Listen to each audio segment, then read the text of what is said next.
A violent gang threatens your congregation and demands money. A sexual predator begins to attend your church. The government becomes hostile to the very existence of your church. Fraudsters preying upon fellow church members with financial scams. These are the real problems confronting some congregations. Today's guest on Ministry in Motion, James Standish, has encountered issues like these and assisted in resolving them favourably for the church. James will share with you helpful insights on resolving complex problems confronting congregations. You're watching Ministry in Motion, where we explore best practices for your ministry in the 21st century.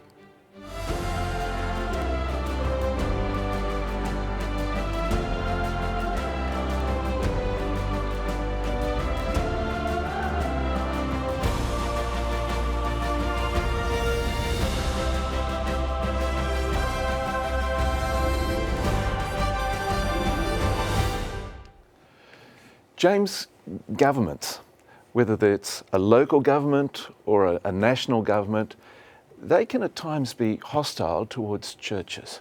Absolutely. Look, we've faced issues across the world. In Asia, we've faced issues in Europe, we've faced issues even in North America, where you have local zoning requirements, for example, that can actually zone out churches from neighborhoods. So it can be a very complicated thing just to operate a church. Forget about all the intricacies of the service, et cetera, just actually getting operational permission. And that's something that I've done a lot of work on over the years, both in the US context, but also overseas. Right, okay. So let's say a local church, everything's going well, good people attending, and the local government decides to change all the parking around the local church. Yeah, very typical problem. In fact, I was just at a small church not far from here, which had a problem where a similar sort of issue, government changed the zoning so they couldn't meet actually in the building. Wow. And so when you have these kinds of problems, the first place to start off is, and I've got sort of the three things that you should always do with complex problems. So let's just start there. The first is the three things you're going to need. You're going to need a little bit of creativity, okay? Complex problems require thinking creatively, because if they were simple, you'd just go down a regular roadmap. The second thing is tenacity. That is, you got to stick with things. You can't just walk away and give up, because complex problems do not solve themselves. And the third thing is relationships. Okay, relationships are massive. Almost any problem is solvable if you know the right people. So let's start off with the zoning issue. Maybe I'll give you an analogy. I used to live on Constitution Avenue in Washington, D.C. I did not like the amount of traffic that was coming down my street. And the reason I didn't like it was because the city had made it one way in the morning, so to allow commuters from the suburbs to get in, which turned my front yard, my front street, into like a freeway. Yeah. So I went to the city and said, look, I want this changed to be a two-way street the whole time. This is Constitution Avenue in D.C. It's a big ask, right? Yeah. Of course, I didn't get anywhere. So what I did was I started to look on who could get this changed. Relationships.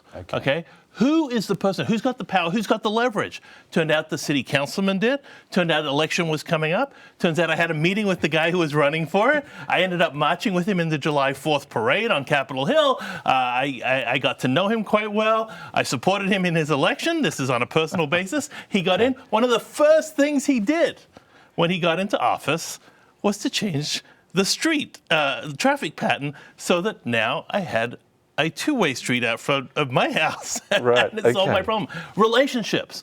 So if you are running a church, my first challenge to you is get to know the local officials that you're dealing with. Don't wait for a problem. Problems will come. Right. Okay? Have them over. Go to their offices. Invite them to address your church. Just become a good neighbor, a good friend, a good part of the community. And when a problem occurs, Anthony, you've got someone to talk to. All right. I'm really intrigued to hear of some creative examples of how you can approach a problem creatively. Have you got some examples of that? I've got so many examples. I'll just give you one example. Okay. We had a problem with a country. I won't get into the names of it because Sure. things have changed. I don't want to get anyone in trouble over there. But it was one of the stand countries in Central Asia. Right. And they had physically destroyed our church, put our pastor in prison, and had banned our congregation and done a number of acts against the Adventists. We'd been there pre-Soviet Union times, but this happened after the end of the Soviet Union. So how do you handle that? And the first thing I was told was the country's government in question is impervious to your appeals. If they wanted to do something, they would have done it, right? So you realize going to the government, going to the embassy, going to their representatives in national conferences, et cetera, isn't going to get you anywhere. So eventually, I found a colleague, a friend, who I got to know. Friends are important. Right. Relationships. Relationships matter. Okay. Who worked for the U.S. government. He actually had cousins who were Adventists. So we had that relationship, that commonality. He started to begin a relationship. And he was going to the capital of the country in question, and he was meeting with their foreign minister. And so we had a little conversation before he went over there. When he got to the capital, when he met with the foreign minister, one of the issues he raised was our church. Now you can imagine we're tiny in this country. Nobody cares about us. All of a sudden you have a representative from the U.S. government, and you can't ignore that representative. It's not a joke, right? Yeah. And he's saying, sort this out. Well, guess what, Anthony? It got sorted out. Good. And that's one example. I'll give you another example. And Sure. I know everyone can't just be pulling these kind of contacts because not everyone has that kind of reach. What I'm saying is, though, think about the process. Okay, you go here, you go to point number one. They don't want to hear from you. Maybe it's the council, with your zoning example. Maybe it's the state. So then you go to the federal government. If you can't get at the federal government, maybe you go to the state government, maybe you go to local government. You start looking at who the options are. I'll give you another example. We had an issue with a believer who was imprisoned in, I guess I'll just... Do you need to say the country? Yeah, okay, I'll leave the countryside. And he was a convert who had fled because he'd been threatened with death.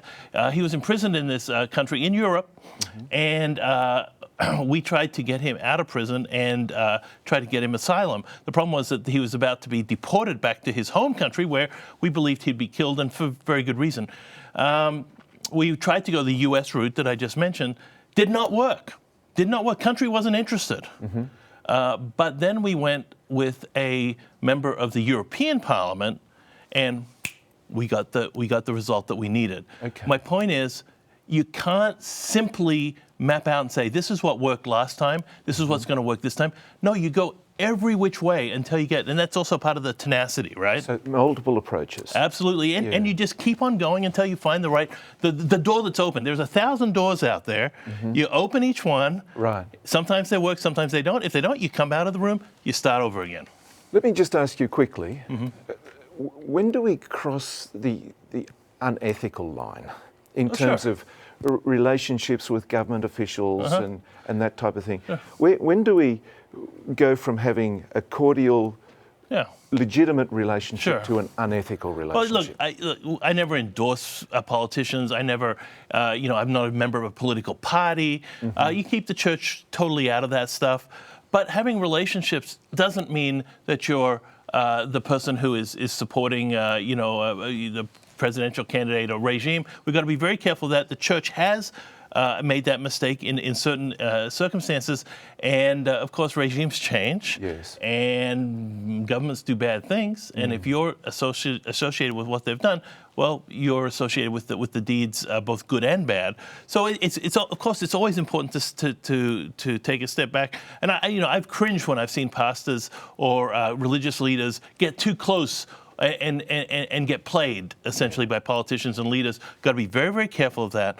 But on the converse side of it, if we need to get to know people because we are part of society. Society's part of us. Ellen White, early on said some very interesting things about our responsibility within a society. This is more broadly, but she said, we have to raise our voice through pen and voice and vote when she was talking about the temperance movement, because we have that ability to do it. And when we're silent, well, that silence is a statement.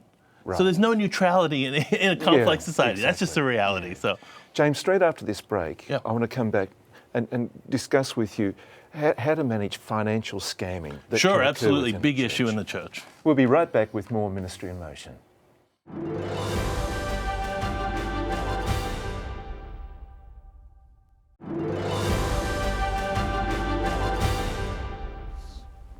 Welcome back to Ministry in Motion. Our topic today is resolving complex problems confronting congregations, and our guest, James Standish. Now, James, scammers, they can attend churches and work with fellow attendees of a congregation. What can a church do? Well, first, Anthony, there's actually a term for this kind of scammer. It's called affinity scam. Affinity means a relationship or a friendship or a group identity. And affinity scamming is a very, very effective tool for leveraging your relationships to get money unethically, right? And it's a big problem in the Seventh-day Adventist Church. It's a big problem across communities, across the boards. I'll give you an example. Some of you have heard of the Bernie Madoff scam. It's the biggest financial scam in history. Bernie Madoff was Jewish, and the targets of his scam were predominantly other Jewish believers. Now you imagine they trusted him. Why would they trust him? He's one of us. He's one of us. He's also someone who's very skilled. He has a lot of background. We trust Bernie. But Bernie turned out to be a scam artist who scammed a lot of people out of a lot of money and even put some Jewish organizations out of business by scamming so much cash from them, okay? So it happens in other communities, it happens in our community. I've seen it happen in the United States, I've seen it happen in Australia, I've seen it happen with people who really are fairly prominent in the Seventh-day Adventist Church, not as professional ministers, but as people who are well known, who are invited places, who are promoting financial scams. Things to look out for. The first thing is, I can get you a return on your money that beats the market. Mm-hmm. The chances that you can do that are exceedingly slim. So too good to be true. Too good to be true. The second thing is, when you press, the first scam that I became aware of that was working in Maryland was, oh, we can get you this money because we own gold mines. You know, so you own gold mines. So what? There's a million companies that own gold mines. You can invest in them. They're on the open market. Why would you be providing some sort of fabulous return when the others aren't? Another one was, oh, we own oil reserves.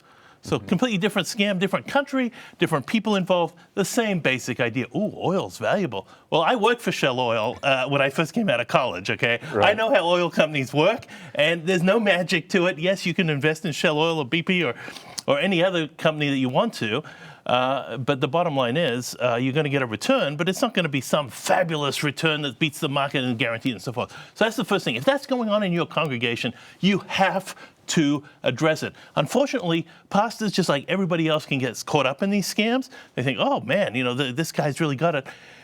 The way to do this, I think, is to realize what you know and what you don't know. So that's a great place to start. And there's something called the Dunning-Kruger effect. I don't know if you're aware of it. If your viewers haven't looked it up, Google it, Dunning-Kruger. And that is, we tend to overestimate our expertise in areas where we know less.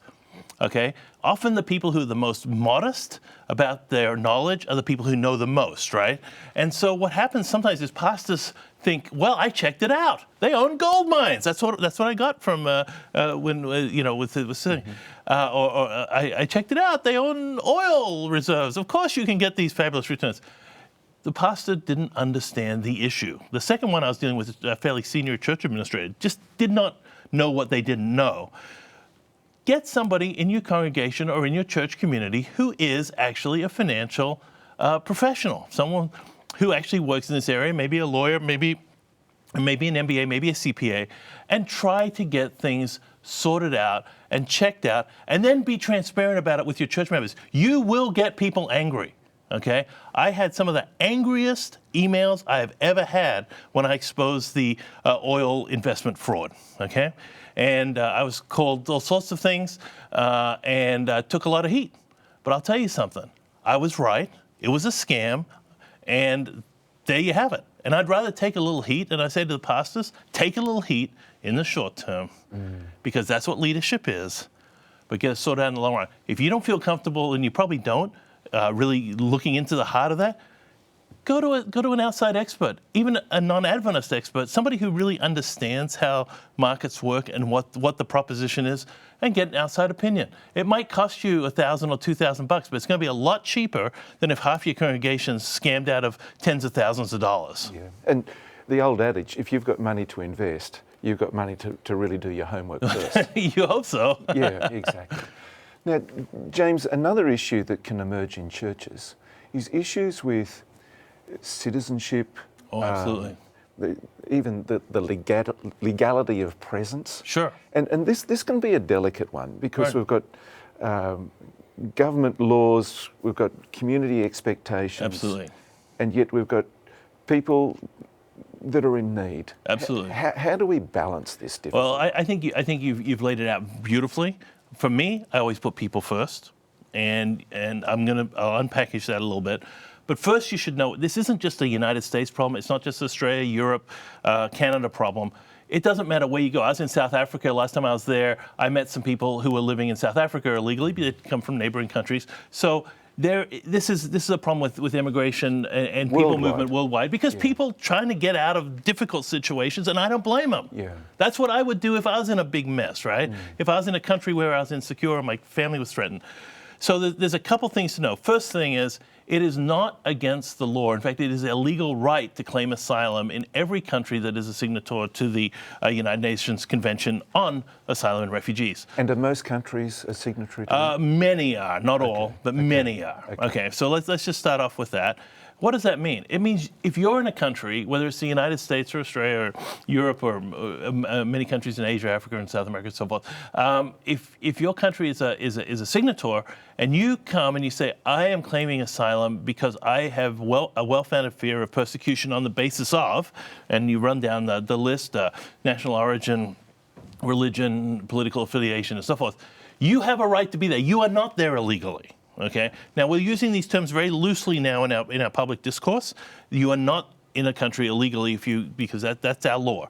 That's international law. So that's the first thing. The next thing is if you have a parishioner who has that claim, how do you get legal help? Because those kind of cases don't pay. I know because I've handled a few. Right. Yeah. So there are organizations in nearly every major city. At least in Western countries, that handle these cases gratis. I got to say, and I'll say it straight out, the Catholics have a very good ministry in this area, and I've worked with them on this particular issue because they have the resources to help, the legal resources and also the background.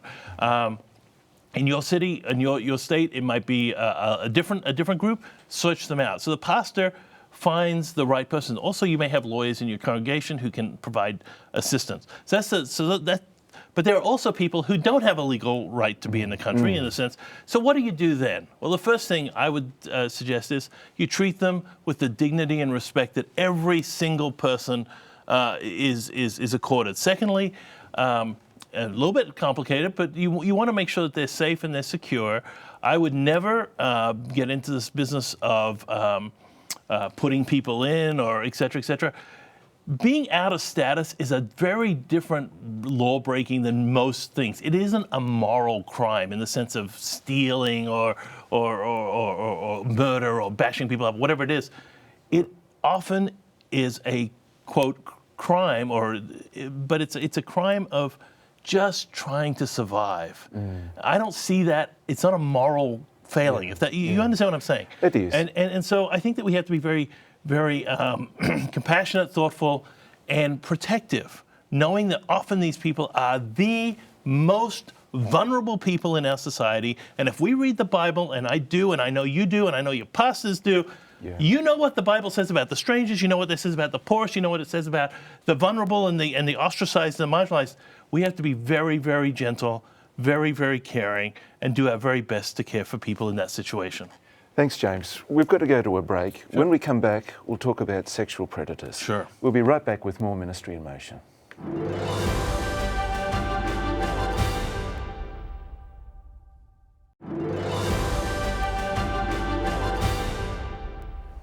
Welcome back to Ministry in Motion. Our topic today, resolving complex problems confronting congregations. And our guest James Standish. Now, one thing about these problems, James, is that they're controversial. Absolutely. And that adds to the complexity of the situation, as we just discovered in the last segment with immigration. Sure. But let's move on to another controversial but complex problem, and that's with a sexual predator Sure. attending a church. What do we do? Well, here's the deal, Anthony, and that is, this is an issue. When we said these issues are important to some congregations, I would guess that this issue comes up in nearly every congregation at some point. I've had to do some work on this issue in relation to an investigation of the church, and I went through the records of a long period of time, and what I was shocked to discover was just how prevalent this issue is. Not in the Catholic Church, not out there in the society, right within the Seventh-day Adventist Church. And it's across all denominations. It is across all denominations. Yeah. It's across all organizations where kids are involved or where people are vulnerable, okay? Including sports leagues and et cetera, secular things, scouts, whatever it is, okay? Yeah.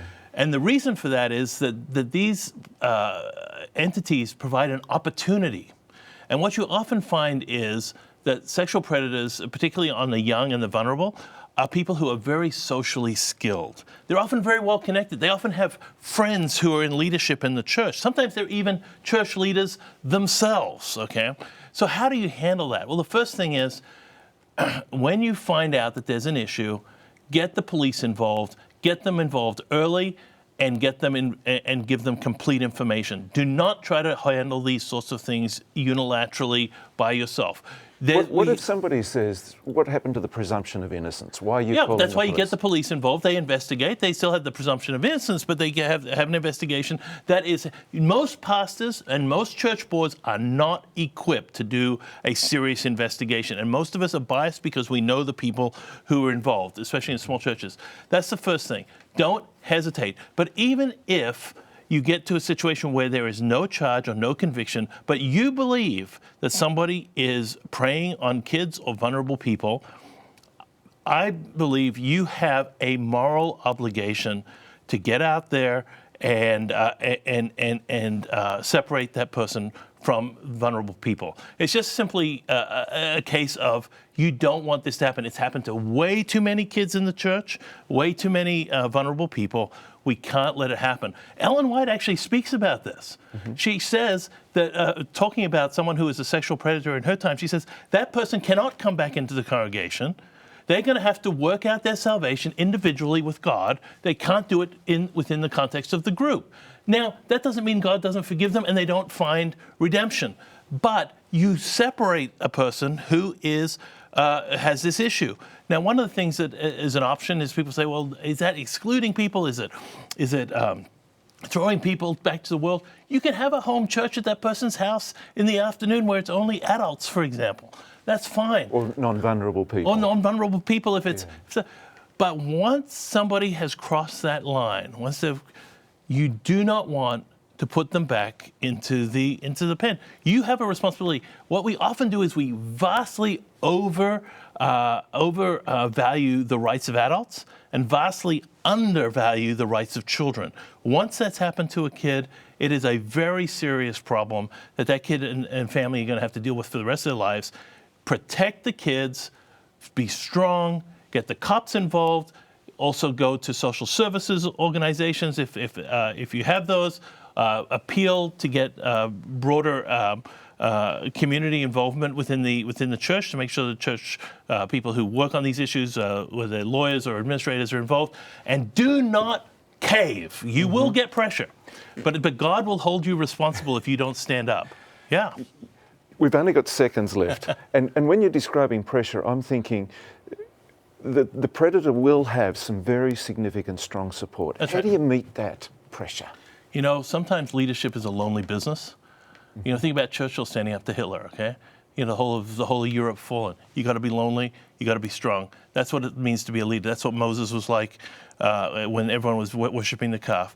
That's what Jesus was like on Calvary. Sometimes you got to be strong and just take your hits. You can't be popular and be a good leader all the time, right? Thanks so much, James. Thank We've you. covered a lot of areas. I wish we had time to unpack a lot of these a little more. Yeah. Controversial, but we're so pleased that you came on Ministry in Motion. It's Thank a you. pleasure. Thanks so much for joining us on today's Ministry in Motion. Our topic, of course, was Resolving Complex Problems, Confronting Congregations with James Standish. There are 5 major points that we discovered in the program. First of all, if you're running a church, be a good neighbour and get to know community leadership. Secondly, don't allow yourself to become enmeshed in the political process. Thirdly, beware of affinity scammers, those who try to financially benefit from personal relationships. The 4th point was, don't overestimate your expertise in legal or financial matters. And the final point, in the case of abuse, involve the authorities immediately. Don't attempt to resolve the situation yourself. Once again, thanks for joining us on Ministry in Motion. Of course, we're available here on the Hope Channel and also on our website, ministryinmotion.tv. Bye for now.